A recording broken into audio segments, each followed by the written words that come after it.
Saudi আরবের সাথে কিন্তু পাকিস্তানের একটা নিরাপত্তা চুক্তি আছে, ডিফেন্স চুক্তি আছে, প্রতিরক্ষা চুক্তি। এবং এখন সৌদি আরব আর ইরান একটা মানে কেউ কাউকে অ্যাটাক করবে না এমন চুক্তিও করছে। এই চুক্তিতে আস্তে আস্তে ভবিষ্যতে দেখবো যে ডিফেন্স চুক্তিতে চলে গেছে। এবং মাঝখান দিয়ে আরব আমিরাত এবং ইন্ডিয়া, যেটাকে আমরা ভারত বলি, তো ভারত এই দুইটা একসাথে হয়ে গেছে এবং তাদের প্রতিরক্ষা চুক্তি সম্পন্ন হয়ে গেছে অলরেডি। তো সে সেম জিনিসটা হচ্ছে পৃথিবীতে, যে আইএমএ করিডোর আর হচ্ছে যে বিআরআই ব্যবস্থাপনা। যে আইএমএ করিডোর সেটা হচ্ছে যে ইন্ডিয়ার থেকে মাল যাবে প্রথমে আবুধাবিতে, আবুধাবিতে গিয়ে তারপর সৌদি আরব ক্রস করে ইসরায়েলে যাবে, ইসরায়েল থেকে আবার সে গ্রিসে যাবে।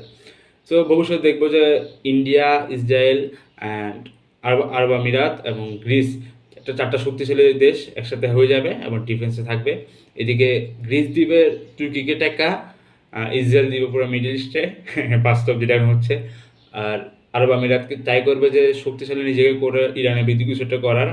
আর ইন্ডিয়া তো পুরো পাকিস্তান, বাংলাদেশ, নেপাল, ভুটান, শ্রীলঙ্কা সবারই শত্রু, চায়নারও শত্রু। তো দেখা যাক, এবার হয়তো বা এই চায়না মেবি এবারেই নিয়ে ফেলবে তাইওয়ান, কারণ তাইওয়ানের সাথে তাইওয়ানকে হেল্প করবে না। অলরেডি $12 বিলিয়ন চুক্তি বাতিল করে দিয়েছে, যে অস্ত্র চুক্তি ছিল।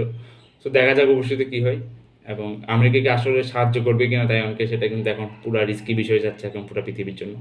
অ্যান্ড দেখা যাক, বাংলাদেশে কিন্তু অনেক কিছু করতেছে, নতুন অনেক কিছু ইনভেস্ট করতেছে নতুন নতুন অস্ত্র কেনার পিছনে। সেটা নিউজ আপডেট সবসময় পাবেন আপনারা। কিন্তু হ্যাঁ, বাংলাদেশ কিছু চেষ্টা করতেছে কিছু করার, কারণ ইন্ডিয়া একটা পটেনশিয়াল থ্রেট, যেগুলোর মধ্যে এটা করতেই পারে, কারণ ওরা হায়দ্রাবাদ করছে, ওরা সিকিম করছে, ওরা করতেই পারে।